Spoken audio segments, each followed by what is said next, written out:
أعوذ بالله من الشيطان الرجيم. بسم الله الرحمن الرحيم.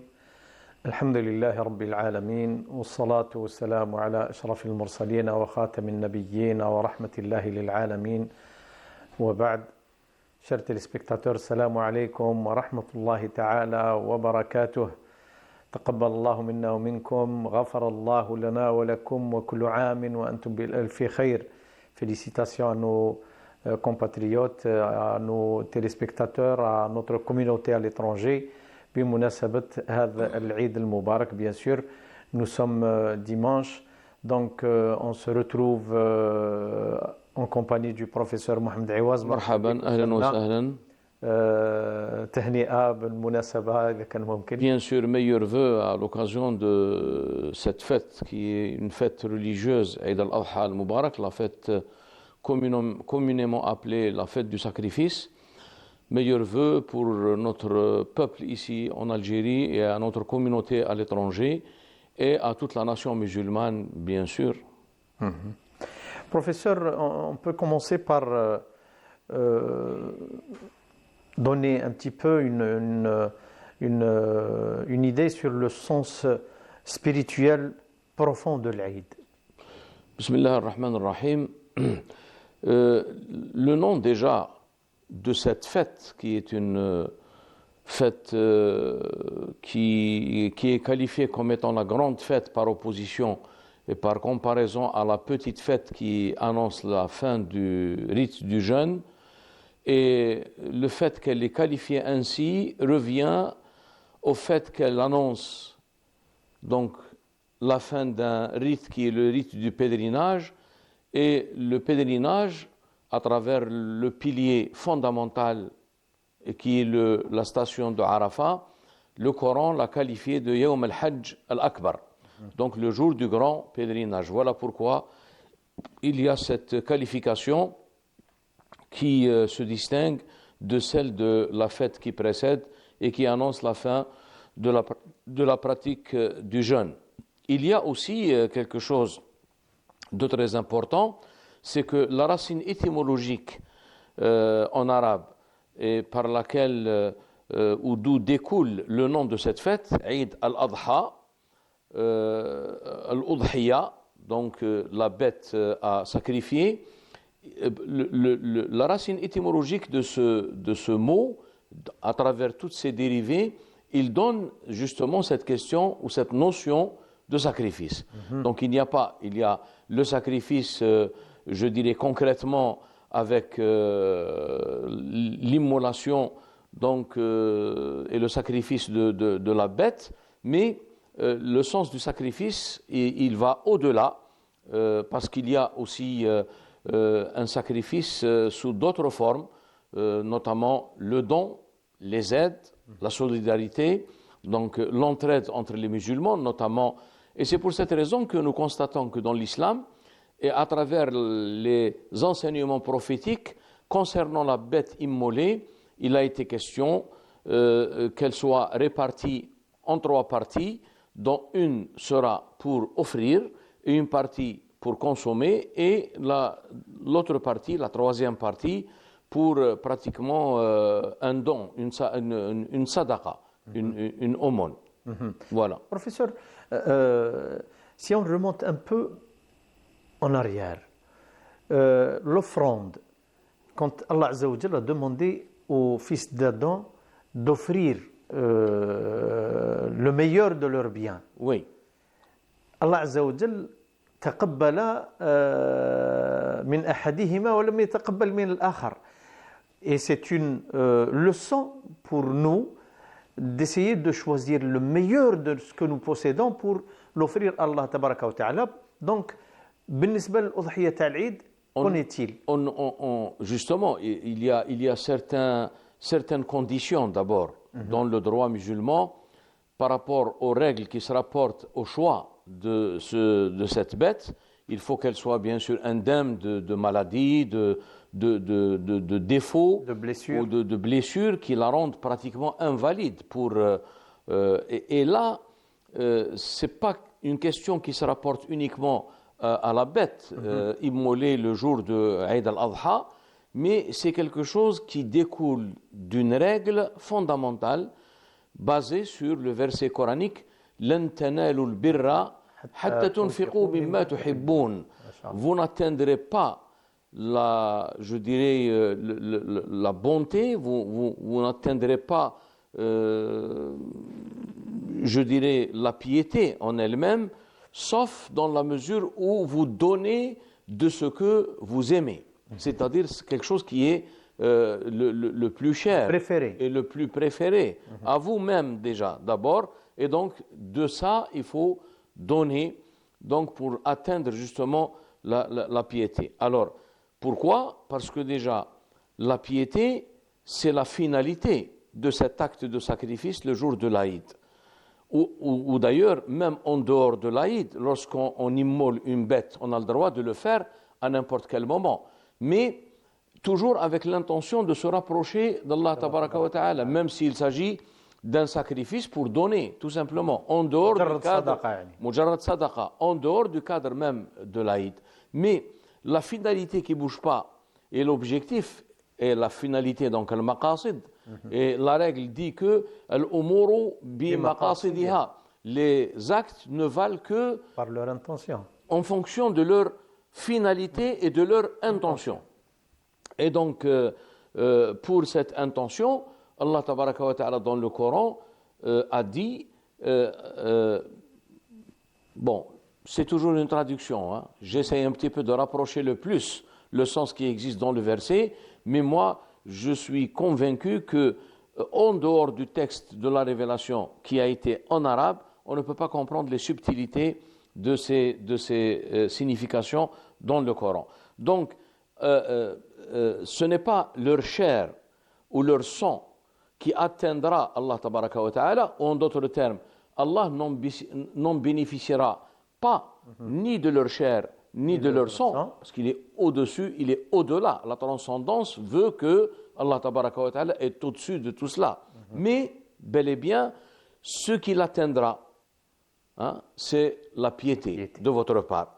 لن ينال الله لحومها ولا دماؤها ولكن يناله التقوى منكم. Et si on revient à la piété, vous savez, la piété, c'est pratiquement la recommandation fondamentale qui nous a été recommandée à nous et qui a été recommandée également aux gens du livre. Parce que les finalités des messages divins sont les mêmes. L'objectif, il est le même. Il y a une variation, il y a, je dirais, des changements, des adaptations en fonction du temps et du lieu, mais Allah Tabaraka wa Ta'ala concernant les finalités majeures, al-maqasid al-kubra, وَلَقَدْ وَصَّيْنَا الَّذِينَ أُوتُوا الْكِتَابَ مِنْ قَبْلِكُمْ وَإِيَّاكُمْ أَنِ اتَّقُوا اللَّهَ. Nous avons recommandé à vous et à ceux qui ont reçu le livre avant vous de craindre Allah Tabaraka wa Ta'ala. Entre parenthèses, Taqullah, donc la piété, Taqwa peut être traduite par la piété, par la crainte également. Voici donc pour je dirais, souligner que ce n'est pas une question, la piété, ce n'est pas une question qui est rattachée uniquement et exclusivement ou exceptionnellement ou occasionnellement à cette fête. C'est quelque chose qui constitue une finalité majeure et donc il y a des applications, il y a, je dirais, à des moments différents. Donc ici, nous sommes en train de parler d'une occasion qui est une occasion très très importante pour une fête religieuse très importante pour les musulmans, pour ceux qui sont en train d'accomplir le rite du pèlerinage sur les lieux saints de l'islam, notamment à la Mecque, et ceux qui sont loin également, mais il y a toujours une participation, nous y reviendrons pour parler un petit peu de ce lien affectif et de ce lien du cœur et de ce lien spirituel qui rattache le musulman qui est en dehors des lieux saints de l'islam et il est pratiquement, pour utiliser le terme de l'époque, le terme contemporain, tout en étant connecté à ce qui se passe dans les lieux saints de l'islam et en voyant, pratiquement en suivant les étapes que les pèlerins sont en train d'accomplir. Voilà. Professeur, النبي صلى الله عليه وسلم يقول ونحن في يوم الأحد نصوم ديماش يقول لو تروزيام جور دو العيد يقول هي أيام أكل وشرب. دونك بيان كوني وذكر بيان سور والله تبارك وتعالى يقول واذكروا الله في أيام معدودات. دونك احنا on essaie de profiter pendant ce moment de ce bien qu'Allah Azza wa Jalla nous a offert, et en même temps on essaie d'invoquer Allah Tabaraka wa Ta'ala في هذه الأيام هذه. Il y a donc une autre finalité par rapport au pèlerinage et par rapport à la fête du sacrifice et l'invocation, qui est également un objectif très très important. D'ailleurs, la voie spirituelle, le fondement de la voie spirituelle et la démarche et l'itinéraire vers Allah Tabaraka wa Ta'ala, le pilier fondamental est l'invocation. Nous pouvons, à l'examen très simple des textes coraniques, on peut constater qu'il n'y a pas une pratique qui a été tellement recommandée, et même à un tel point où on peut la pratiquer dans toutes les conditions, même en étant malade, même en étant allongé, même en étant alité. Donc on peut même par rapport à la purification, on peut invoquer même si on n'est pas en état d'ablution. Donc si on revient au Coran, on trouve que le verset qui incite à cette pratique fondamentale, il a d'abord évoqué cet appel à cette invocation par deux choses importantes. Le complément absolu, al-maf'ul al-mutlaq, et quand on dit un complément absolu, veut tout dire. Ça veut dire ça a été énoncé et ça a été, je dirais, recommandé à caractère absolu. Fortement. Fortement recommandé. Ya ayyuhalladhina amanu, udhkurullaha, invoquez Allah tabaraka wa ta'ala en abondance, dhikran kathiran, et il y a l'adjectif qualificatif après le complément absolu. بعد المفعول المطلق جاءت الصفة. وهذا لا نجده إلا في هذه العبادة التي هي ركن الطريق إلى الله تبارك وتعالى. Autre chose, l'objectif, ce que Allah tabaraka wa ta'ala veut, ce que Allah tabaraka wa ta'ala veut entendre de ses créatures, c'est qu'il célèbre sa grandeur. يعظمون شأنه ويذكرون عظمته. Et d'ailleurs, dans les rites du pèlerinage, il faut rappeler une chose très importante. Lorsque on fait le sa'i بين الصفا والمروة, la course septuple entre Safa et Marwa, on s'arrête à chaque monticule avant de reprendre la suite, et on s'adresse, on s'oriente vers la Kaaba. On dit d'abord, on affirme l'unicité. La ilaha illallah wahdahu la sharika lah, lahul mulku wa lahul hamd wa huwa ala kulli shay'in qadir. La ilaha illallah wahdah wa la na'budu illa iyyah walau kariha al-kafirun. Ça veut dire que c'est ce qu'Allah tabaraka wa ta'ala. Pourquoi? Parce que c'est lui-même qui s'est chargé que cette vérité, elle est même le statut de la création. Et en dépit de toutes les initiatives, de toutes les, je dirais, les tentatives d'abolir ou d'effacer cette vérité, ont échoué. Pourquoi? Parce que c'est Allah lui-même qui s'est chargé justement de maintenir et d'apporter sa victoire, son assistance à cette vérité, de sorte qu'elle restera le statut même et la condition de notre création, de notre existence. C'est pour cette raison que dans ce rite, en marquant une pause et en s'orientant vers la Kaaba et en faisant signe même par la main, selon l'enseignement prophétique, on dit « La ilaha illallah wahdah ». Nasara abdah, c'est lui qui a porté victoire وأعز à son prophète. وأعز جنده وهزم الأحزاب وحده. C'est lui, ce n'est pas quelqu'un d'autre. Même si dans l'apparence, il y a les causes secondes, bien sûr, il y a eu des batailles, il y a eu des efforts pour arriver à maintenir et à sauvegarder cette vérité. Mais لكن المدبر الموفق هو c'est الله lui, عز وجل. d'accord.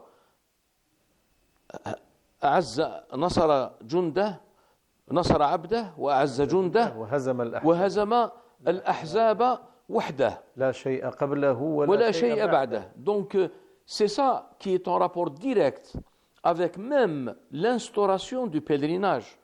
Même avant, lorsque Allah tabaraka wa ta'ala a montré le lieu, pas la Kaaba, le lieu où sera édifiée la maison antique, le Bayt al-Atiq, et qui est chargé de toute la symbolique. Et le Coran rappelle pour Sidna Ibrahim alayhi salam, وَإِذْ بَوَّأْنَا لِإِبْرَاهِيمَ مَكَانَ الْبَيْتِ أَلَّا تُشْرِكْ بِي شَيْئًا. Et donc, l'unicité et l'affirmation de cette unicité absolue consiste justement à reconnaître qu'Allah tabaraka wa ta'ala, tel qu'il l'affirme dans d'autres versets, وَمَا النَّصْرُ إِلَّا مِنْ عِنْدِ اللَّهِ. Donc, et d'ailleurs, même l'affirmation de l'unicité, il faut le rappeler, nous sommes la communauté de l'unicité absolue, l'ahadiyya, التوحيد الخالص, التوحيد المطلق الذي جاء في قوله تعالى قل هو الله أحد الله الصمد لم يلد ولم يولد ولم يكن له كفوا أحد. Allah tabaraka wa ta'ala, concernant ce témoignage que nous prononçons tous en tant que membres de cette communauté, en tant que membres qui adhérons à cette unicité en l'affirmant, mais en vérité l'affirmateur, celui qui affirme la chose réellement, c'est Allah tabaraka wa ta'ala. Et nous, quand on l'affirme, on ne fait que se conformer à l'affirmation d'Allah tabaraka wa ta'ala. Parce que dans un sens authentique, dans un sens absolu, il n'y a que l'affirmation d'Allah qui est la véritable affirmation. Comme l'expression de la louange. Al-Hamd, c'est lui-même qui exprime sa louange pour lui-même et par lui-même. Nous, on se conforme. Et c'est pour cette raison que le prophète sallallahu alayhi wa sallam, d'ailleurs, il dit La uhsi thana'an alayka anta kama athnayta ala nafsik. Je ne saurais être en mesure de te présenter les louanges. Les louanges sont véritablement telles que tu te les présentais toi-même pour toi-même. La uhsi thana'an alayka anta kama athnayta ala nafsik.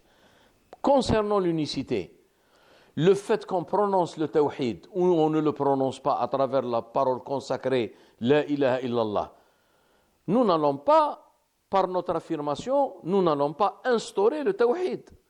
On veut se conformer à l'affirmation divine qui est évoquée dans le verset Shahid Allahu annahu la ilaha illa huwa wal malaikatu wa ulul ilmi qa'iman bil qisti la ilaha illa huwa al azizul hakim. Donc nous faisons que témoigner. Inna ad-dina 'inda Allahi al-islam.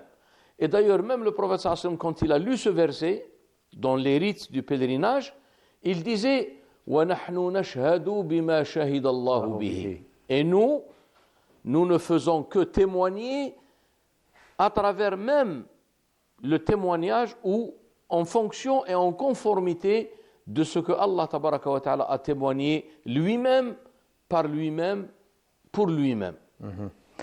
Professeur, la participation des musulmans à travers le monde avec leurs frères qui sont en lieu saint. Oui. Cette communion, ce sentiment de vivre les mêmes moments, les mêmes actes. La même ambiance. La même ambiance, bien sûr. La même atmosphère. Bien sûr. Qu'est-ce qu'elle représente? Elle représente bien sûr le fait que la nation, telle que le prophète sallallahu alayhi wa sallam l'a évoqué, sont considérées comme un seul corps. Alors, s'il y a quelque chose dont bénéficie un organe de ce corps, que ce soit positif ou négatif. Hein, le verset, la tradition prophétique, c'est vrai, elle est énoncée dans un contexte, je dirais, de quelque chose de négatif ou de douleur ou d'épreuve ou de souffrance. مثل المؤمنين في توادهم وتراحمهم كمثل الجسد الواحد إذا اشتكى منه عضو تداعى له سائر الجسد بالسهر والحمى.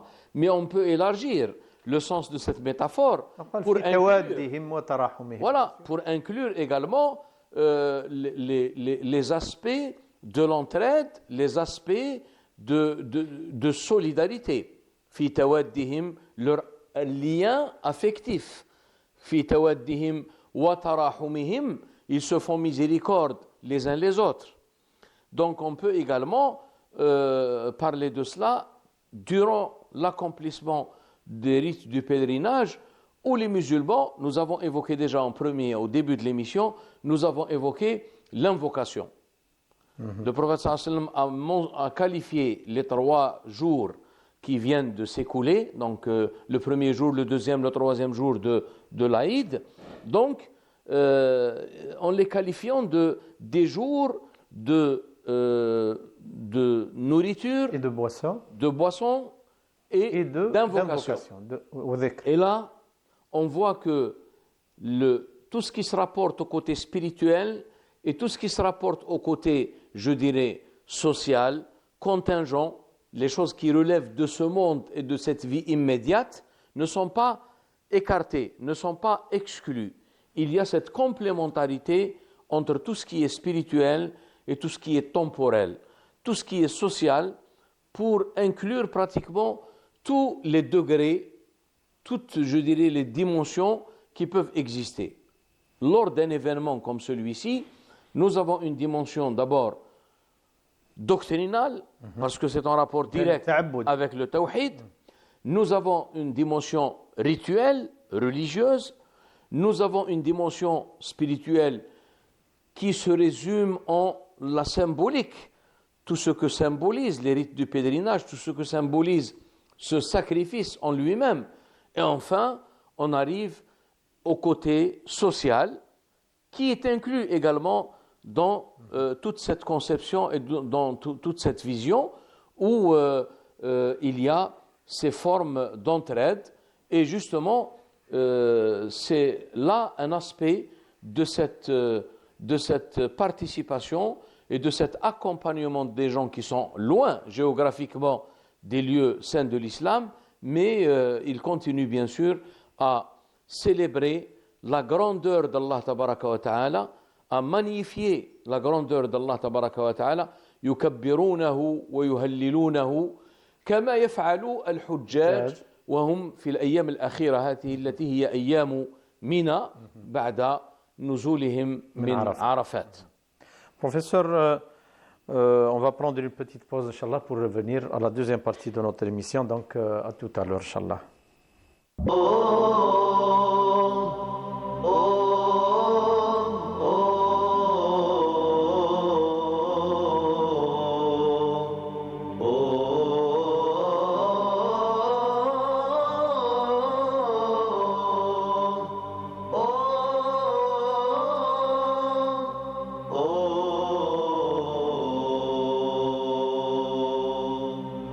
طرقت باب الذي لا يغلق الباب طرقت باب الذي لا يغلق الباب ولا يرد عن الأعتاب طلابا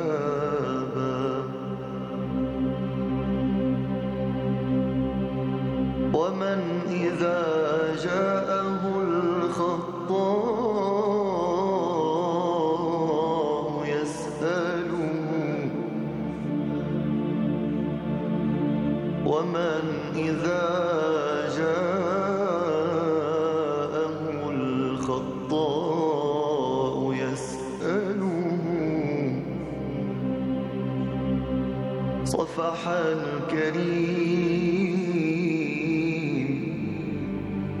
صفح الكريم عن الأخطاء ما خابا ومن يمد يدا تحنو لملتجئ إليه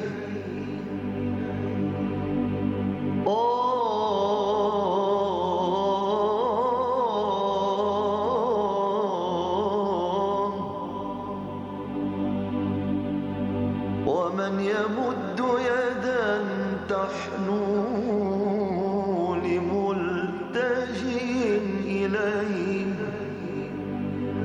أو مذنب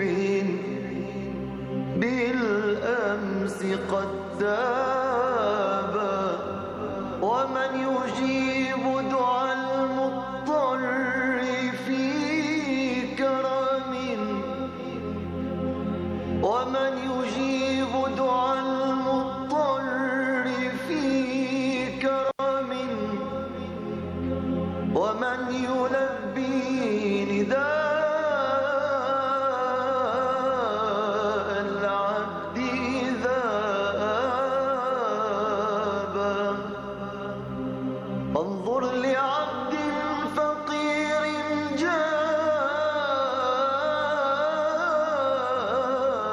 في ندم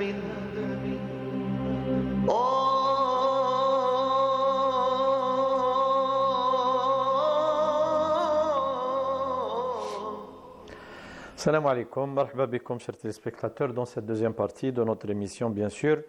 Donc, on revient à ce que nous disions tout à l'heure, bien sûr, professeur, concernant ces jours qui arrivent après le premier jour de l'Aïd, les Ayyam al-Tashriq. Il y a un acte de bienfaisance qu'Allah Tabaraka wa Ta'ala veut de nous qu'on le fasse, bien sûr, ces jours-ci, à savoir faire rentrer le bonheur, la joie dans le cœur d'un musulman. Susciter la joie, le ravissement au sein des foyers de nos co-religionnaires. إدخال السرور والفرحة والسعادة على القلوب المسلمين.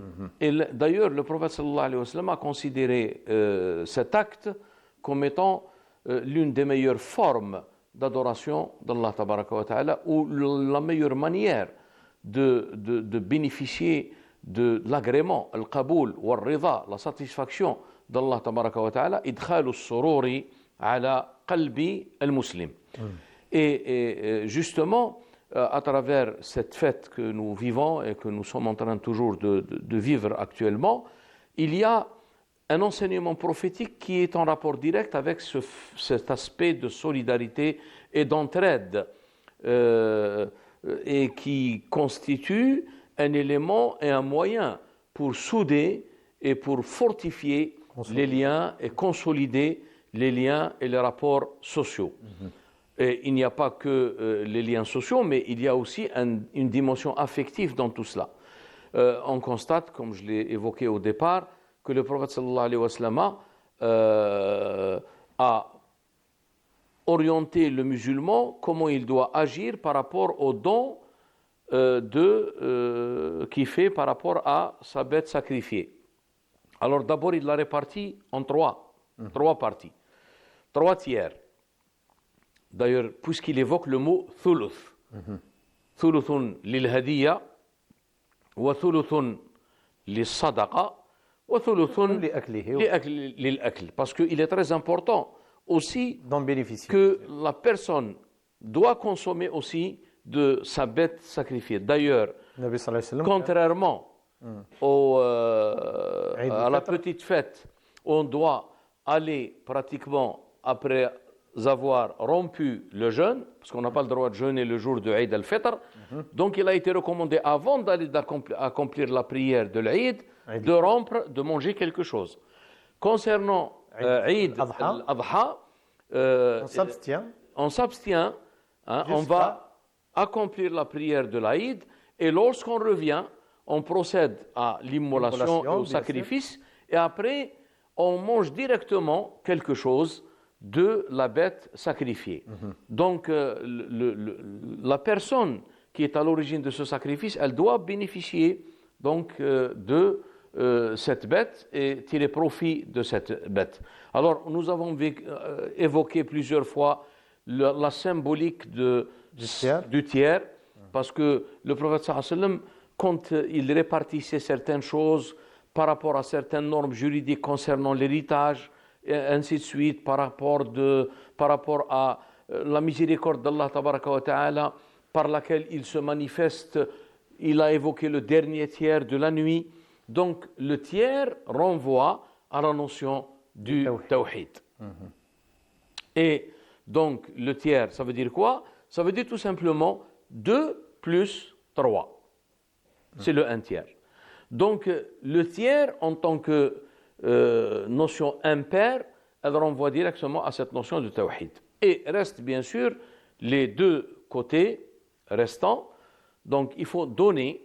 Hein, et le don, ou l'offrande, j'évite d'utiliser le mot offrande. Vous savez pourquoi? Parce que l'offrande, c'est le mot par lequel on traduit al-qurban.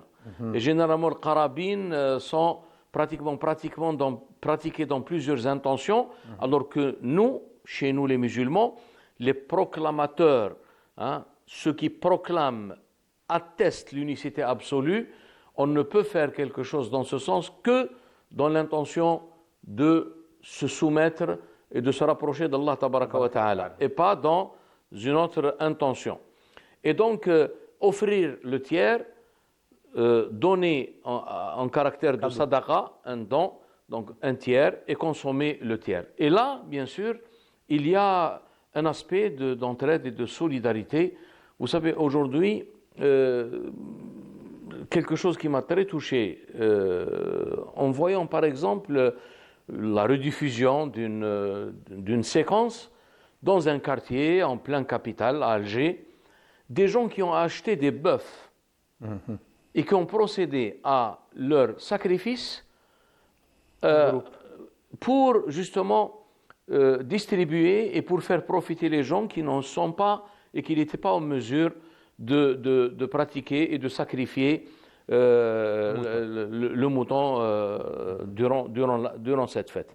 Et là, alhamdoulilah, ça veut dire que il y a une vie dans les cœurs, il y a toujours le sentiment d'hospitalité, le sentiment, il y a la vertu de cette générosité qui est toujours vivante, alhamdoulilah. Dans les cœurs, le corps, il est toujours vivant. Voilà. Donc, il réagit. Il réagit et alhamdoulilah, الأمة ما تزال بخير ونسأل الله تبارك وتعالى أن يعم هذا الخير على جميع أفراد هذه الأمة. Bien sûr, professeur, faire rentrer la joie et le bonheur dans le cœur des musulmans ne se limite pas uniquement à l'udhiyya. Oui. Comment peut-on faire entrer cette joie et ce bonheur dans le cœur des musulmans à travers d'autres actes de bienfaisance et d'autres actes qui nous rapprochent d'Allah tabaraka wa ta'ala? Vous savez, il y a plusieurs formes. En tout cas, toutes les formes de générosité, tous les actes de générosité qui peuvent, je dirais, faire, je dirais, plaisir, provoquer et stimuler le ravissement chez les gens qui reçoivent, est considéré pratiquement comme étant des actes de générosité et qui montrent bien sûr que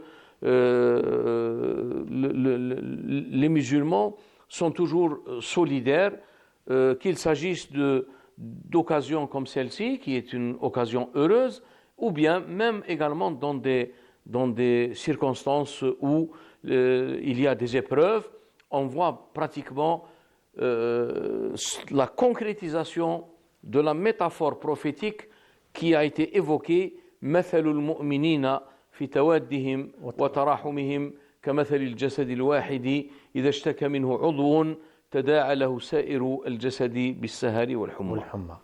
Professeur, J'irai plus loin. J'irai plus loin, mais ce n'est pas dans le sens où le comprennent certains gens, très limités d'ailleurs dans leur vision et dans la compréhension des finalités de la religion dans la vie humaine. Il y a même le rapport des musulmans avec les morts.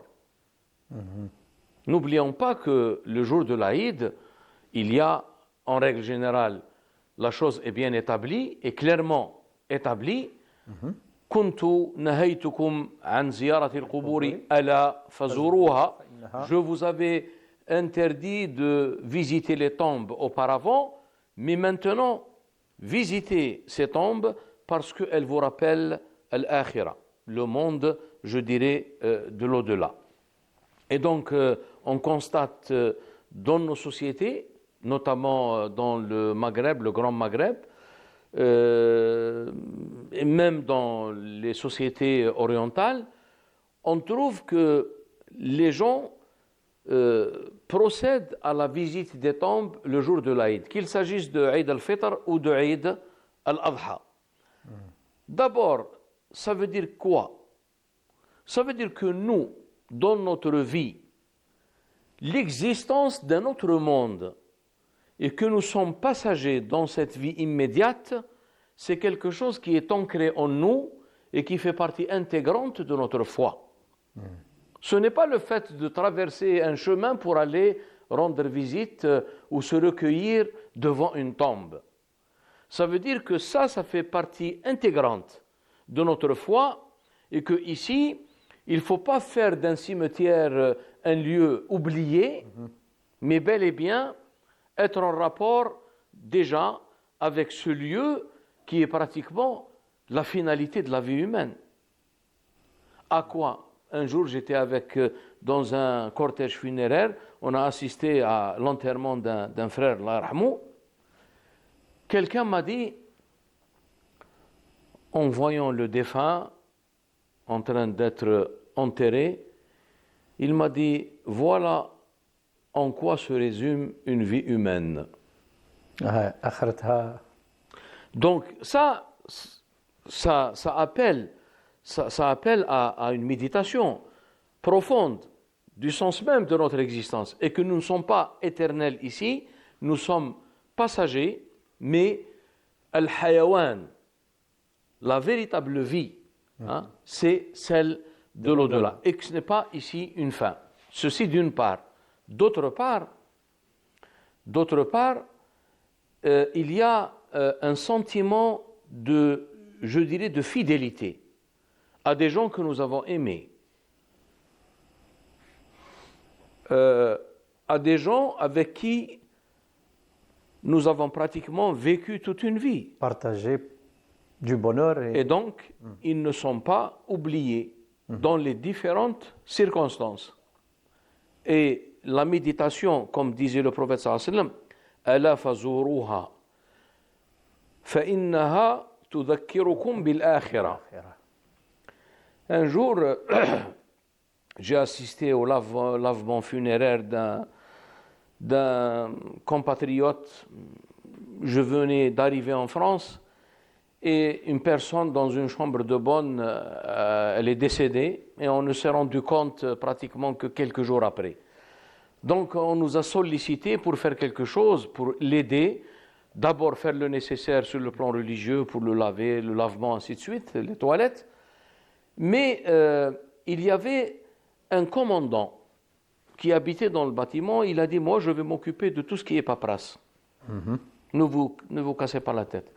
Ce à quoi je veux en venir, c'est que lorsqu'il est parti avec nous, par respect à ce voisin, lui il n'est pas de confession musulmane, mais par respect, il a dit, c'est un voisin, il a vécu pratiquement la vie durant, il a vécu avec moi ici dans cet appartement, donc il nous a accompagnés, et lorsqu'il est arrivé au cimetière, on a échangé quelques paroles, il me disait, j'ai toujours souhaité habiter dans une maison qui donne sur un cimetière. Alors il m'a dit parce que ça donne à réfléchir et ça donne à méditer sur le sens de notre existence. Donc si vous voulez, le comportement. هذا مازال السريره تاعو صافيه شويه. Ah ouais, voilà, donc je veux dire que même en dehors d'une appartenance religieuse, quand même, il y a quelque chose qui est pratiquement commun à tous les humains. Allah tabaraka wa ta'ala nous a créé selon une nature originelle, nous a donné une des raisons qui fait qu'on ne peut pas laisser passer comme ça des événements sans qu'ils soient objet et matière à méditation et de réflexion. Voilà. Donc, si vous voulez, le comportement du croyant, qu'il s'agisse de l'Aïd, en dehors de l'Aïd, il n'y a rien qui s'inscrit dans le comportement du croyant qui ne soit pratiquement, je dirais, entouré d'une dimension qui se rapporte directement à l'unicité, qui se rapporte directement à la foi, qui se rapporte directement à, je dirais, à la méditation. Je pourrais ajouter à ce que vous venez de dire, professeur.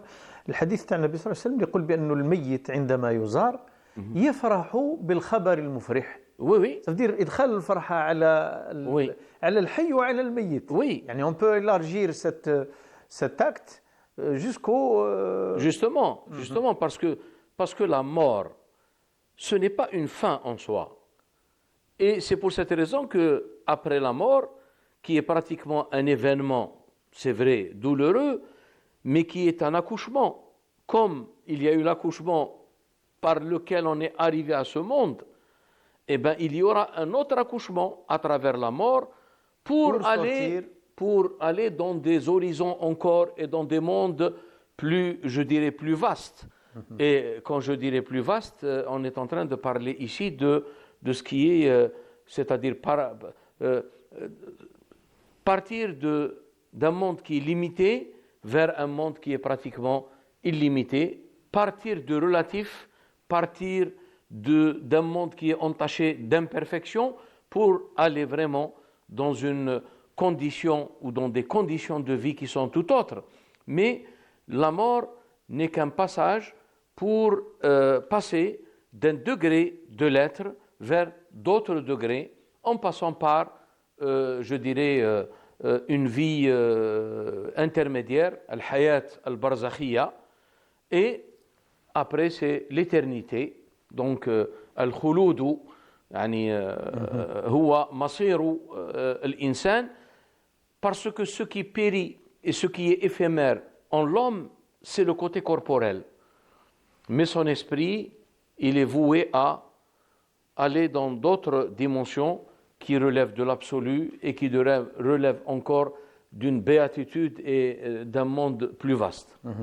Professeur, bien sûr, dans le même contexte, vivre ces moments tout en se rappelant que nous avons des frères de notre communauté musulmane qui souffrent, qui sont dans le besoin, qui sont dans une situation alarmante. Ça veut dire on est tragique même et dramatique, bien sûr.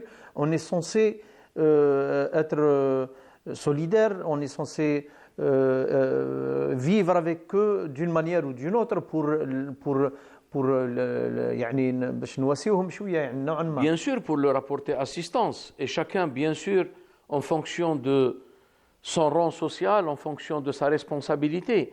Mais le commun des croyants, comme c'est le cas pour nous, c'est au moins de ne pas les oublier dans notre prière.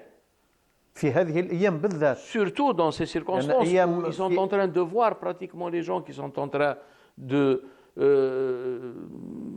je dirais, de profiter de la vie, de profiter des plaisirs et des bienfaits de cette vie, alors que eux, ils n'ont pas pratiquement le minimum vital, le minimum, ils sont dans la faim, ils sont dans la soif, ils sont sous pratiquement les bombardements. Donc la moindre des choses, c'est de manifester cette solidarité avec eux, d'implorer Allah tabaraka wa ta'ala, qu'il s'agisse de nous qui sont ici, je dirais, qui ne sont pas dans les lieux saints, mais les pèlerins aussi. Et on ne peut pas imaginer que les pèlerins ne consacrent pas une partie de leur prière, une partie de leurs vœux, une partie même de leur participation, parce que n'oublions pas que dans ce cadre de, je dirais, de solidarité, il y a, je dirais, des pratiques qui ont été établies, par exemple pour le sacrifice des bêtes pour les pèlerins qui sont concernés, notamment Al-Mufrid et Al-Muqrin, ceux qui sont obligés de sacrifier une bête pour la validation de leur Hajj. متمتع والقارن. Aujourd'hui, on le fait sous une autre forme, c'est-à-dire de donner un chèque. Pourquoi? Parce que ces bêtes, au lieu qu'elles soient gaspillées, au lieu qu'elles soient Ils vont- pratiquement perdues, donc on fait profiter les musulmans qui sont dans la nécessité dans tous les coins du monde. Et par la même occasion, professeur, le Hajj, en réalité, c'est un grand congrès universel.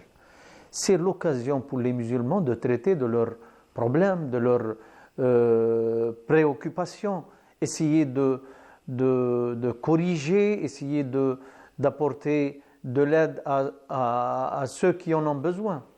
Oui, mais pour des raisons circonstancielles sur lesquelles je ne veux pas m'attarder, les musulmans aujourd'hui, il y a une part des objectifs et des finalités de ce pèlerinage qui sont réalisés, alhamdoulilah, par rapport à l'ensemble des pèlerins.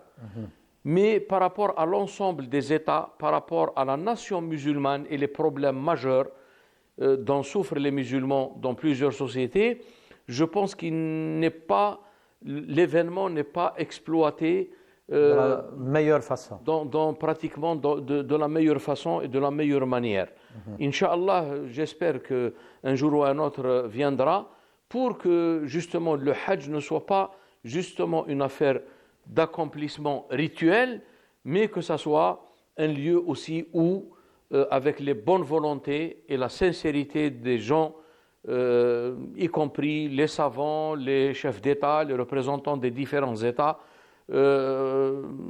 essayons d'exploiter cet événement pour répondre aux attentes et aux demandes et pour résoudre certains problèmes qui se posent dans plusieurs pays de musulmans. Professeur, en dernier, ça sera notre dernière question bien sûr, parce qu'il ne nous reste que moins de 5 minutes. Pour finir, après avoir accompli cet acte, et le Hajj quand il revient chez lui, premièrement, par rapport à lui-même, qu'est-ce qu'il est censé d'observer et d'essayer de garder comme exploit? Et pour nous, comme yani, musulmans, qu'est-ce qu'on peut profiter comme leçon et comme enseignement de ce voyage? De toute façon, la vie continue dans un cadre très normal.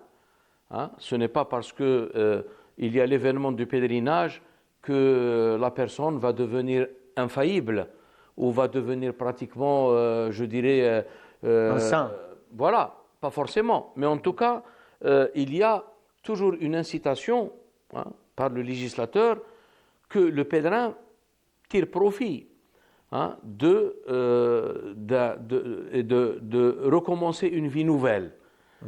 Et le fait d'entamer une vie nouvelle, un renouvellement, une revivification, ihya, et d'ailleurs, ici, en développant ce thème, il y a un titre d'un ouvrage de Cheikh Mohammed Al-Ghazali, rahimahullah, qui s'intitule « Jaddid Hayatak ». Ça veut dire qu'il va y avoir un renouvellement. Pourquoi un renouvellement? D'abord, pourquoi couper les cheveux, qui représente un rite du pèlerinage? Ça veut dire que la chevelure qui va pousser de nouveau, elle va pousser chez quelqu'un qui s'appelle un tel et qui habite dans tel pays et qui habite à telle adresse et qui est de telle couleur, mais dans sa vérité principielle, il est un autre. Parce que celui qui était au pèlerinage, il est revenu, il n'est pas le même. Pas le même. Il n'est pas le même. Il n'est pas le même dans le but. جديد. Il est né de nouveau. Et c'est pour cette raison que le Nabi sallallahu alayhi wa sallam yuladul mawludu ala al-fitra. Et concernant le pèlerinage, celui qui a compris les rites du pèlerinage reviendra comme le jour où sa mère l'a mis au monde. Man hajja falam yarfuth wa lam yafsuq, bien sûr en respectant les conditions requises. Man hajja falam yarfuth wa lam yafsuq aada kayawma waladathu ummuh. Il reviendra comme le jour. Alors, cet état selon lequel les mères enfantent leurs enfants, c'est la nature originelle, al-fitra. Et al-fitra, ما كان إبراهيم يهوديا ولا نصرانيا ولكن حنيفا مسلما. Et le hanifiyya et l'islam ne sont rien d'autre que la fitra. Donc, il y a, qu'on le veuille ou pas, quel que soit le degré de connaissance, le degré de piété de la personne, le pèlerin, il est impossible qu'il ne ressente pas qu'il a entamé une nouvelle phase de sa vie. Et donc, quand on est on baigne dans cette grâce et dans cette faveur, donc il est recommandé à forte raison de maintenir et de préserver pratiquement et de profiter de cette occasion pour multiplier les bonnes œuvres, pour se rapprocher davantage d'Allah tabaraka wa ta'ala. تبارك وتعالى. بروفيسور إن شاء الله شبان إن شاء الله ربي عز وجل يطول في عمرنا جميعا إن شاء الله. ونحضر الحج القادم إن شاء الله تبارك وتعالى. Chose que nous souhaitons pour nos téléspectateurs إن شاء الله جميعا sans exception. Et par la même occasion, je profite pour remercier nos téléspectateurs de nous avoir suivis. Et نعاود نقول لهم عيدكم مبارك، تقبل الله منا ومنكم وكل عام وانتم بخير une deuxième fois. وبارك الله فيكم والسلام عليكم ورحمة الله تعالى وبركاته.